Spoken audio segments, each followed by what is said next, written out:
மதிமுக பொதுச் செயலாளர் வைகோ இப்போது அண்ணா அறிவாலயத்தில் திமுக தலைவரின் அறைக்குள் சென்றிருக்கிறார். அங்கு தொகுதி உடன்பாடு ஒப்பந்தம் கையெழுத்தாகிவிட்டதாக தகவல் வெளியாகி இருக்கிறது. அதில் காங்கிரஸ் கட்சியின் முன்னாள் மாநில தலைவர் திருநாவுக்கரசர் போட்டியிட்ட அந்த திருச்சி தொகுதியில் வைகோவின் மகன் துரை வைகோ போட்டியிடுவதற்கான வாய்ப்பு இருப்பதாக தெரிகிறது. இதனால் திருச்சி மக்களவை தொகுதி மதிமுகவுக்கு ஒதுக்கீடு செய்யப்பட்டு விட்டது. திமுகவில் கிட்டத்தட்ட தொகுதி உடன்பாடு ஒட்டுமொத்தமாக அனைத்து கட்சிகளுக்கும் நிறைவடைந்து விட்டது. முதலில் இந்திய கம்யூனிஸ்ட் கட்சிக்கு அந்த கட்சி ஏற்கனவே போட்டியிட்ட தொகுதிகளான நாகப்பட்டினம், திருப்பூர் ஆகியவை ஒதுக்கீடு செய்யப்பட்டது. இந்திய யூனியன் முஸ்லீம் லீக் கட்சிக்கு ராமநாதபுரம் தொகுதி ஒதுக்கீடு செய்யப்பட்டது. மார்க்சிஸ்ட் கம்யூனிஸ்ட் கட்சிக்கு மதுரையும் திண்டுக்கல் தொகுதியும் ஒதுக்கீடு செய்யப்பட்டன. இப்போது சற்று முன்பு காங்கிரஸ் கட்சி போட்டியிடும் 10 தொகுதிகளும் ஒதுக்கீடு செய்யப்பட்டு அறிவிக்கப்பட்டுள்ள சூழ்நிலையில் மதிமுகவிற்கும் திருச்சி தொகுதி ஒதுக்கீடு செய்யப்பட்டுள்ளது. மீதியுள்ள 21 தொகுதிகளிலும் திமுக போட்டியிடும் என்பது அதிகாரபூர்வமாக தகவலாக வெளியாகி இருக்கிறது.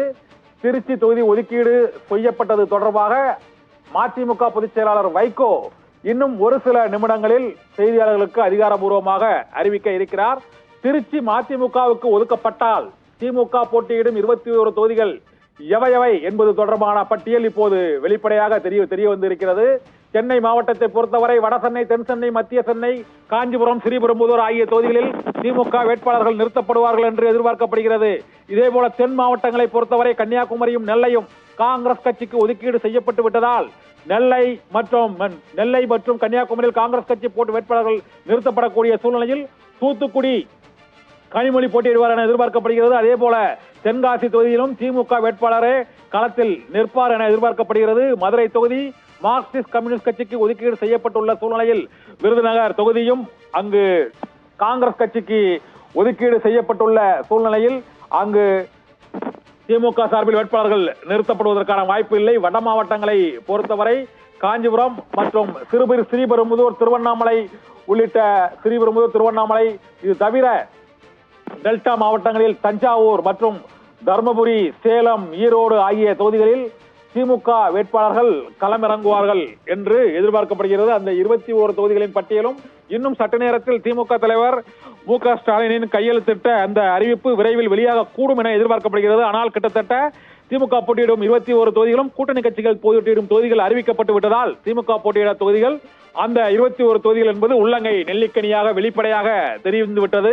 இப்போது சென்னை மாவட்டத்தை பொறுத்தவரையும் வட மாவட்டங்களிலும் திமுக பெரும்பாலான தொகுதிகளில் களமிறங்கும் என எதிர்பார்க்கப்படுகிறது. கடந்த முறை திமுகவிடம் இருந்த கடலூர், மயிலாடுதுறை ஆகிய தொகுதிகளை எல்லாம் இப்போது காங்கிரஸ் கட்சிக்கு விட்டுக் கொடுத்திருக்கிறது திமுக. அதே போல திருச்சி தொகுதியை காங்கிரஸ் கட்சி மதிமுகவிற்கு விட்டுக் கொடுத்திருக்கிறது. இந்த சூழ்நிலையில் திமுகவில் தொகுதி உடன்பாடு கிட்டத்தட்ட நிறைவடைந்து விட்டது. 100% அங்கு நிறைவடைந்து விட்ட சூழ்நிலையில் எதிர்கட்சிகளாக இருக்கக்கூடிய அதிமுகவில் இன்னும் கூட்டணி பேச்சுவார்த்தையே நிறைவடையாத சூழ்நிலை இருக்கிறது. எத்தனை தொகுதிகள் அந்த கூட்டணி கட்சிகளுக்கு என்பதே இன்னும் அறிவிக்கப்படாத நிலையில் இங்கு தொகுதி உடன்பாடு முடிவடைந்து திமுக பிரச்சார களத்தில் முன்களத்தில் இருக்கிறது. இன்னும் 2 நாட்களில் வேட்புமனு தாக்கல் தொடங்க உள்ள சூழ்நிலையில் திமுகவில் தொகுதி உடன்பாடு நிறைவடைந்து விட்டது. இன்னும் ஓரிரு நாட்களில் வேட்பாளர்கள் பட்டியல் அந்தந்த கட்சிகளின் சார்பாக அறிவிக்கப்படும். அவ்வாறு அறிவிக்கப்படக்கூடிய சூழ்நிலையில் திமுகவின் வேட்பாளர் பட்டியல் மற்றும் மார்க்சிஸ்ட் கம்யூனிஸ்ட் கட்சியின் வேட்பாளர் பட்டியல் அறிவிக்கப்பட்டுவிட்டது. அதே போல இந்திய யூனியன் முஸ்லீம் லீக் கட்சியிலும் யார் போட்டியிடுவார்கள் என்று அறிவிக்கப்பட்டுவிட்டது. இந்திய கம்யூனிஸ்ட் கட்சியின் வேட்பாளர் பட்டியல் இன்று மாலை அல்லது நாளைக்குள் வெளியாகும் என எதிர்பார்க்கப்படுகிறது. இதே போல விடுதலை சிறுத்தைகள் கட்சியின் வேட்பாளர் பட்டியலும் விரைவில் வெளியாகும் என எதிர்பார்க்கப்படுகிறது. இது தவிர மற்ற காங்கிரஸ் கட்சியின் வேட்பாளர் பட்டியல் 3 நாட்களில் வெளியாகும் என்று செல்வ பெருந்தகை அறிவித்து விட்டார். இந்த சூழ்நிலையில் இப்போது திமுகவின் தொகுதி பட்டியலோடு வேட்பாளர் பட்டியலும் இணைந்தே அறிவிக்கப்படக்கூடும் என எதிர்பார்க்கப்படுகிறது.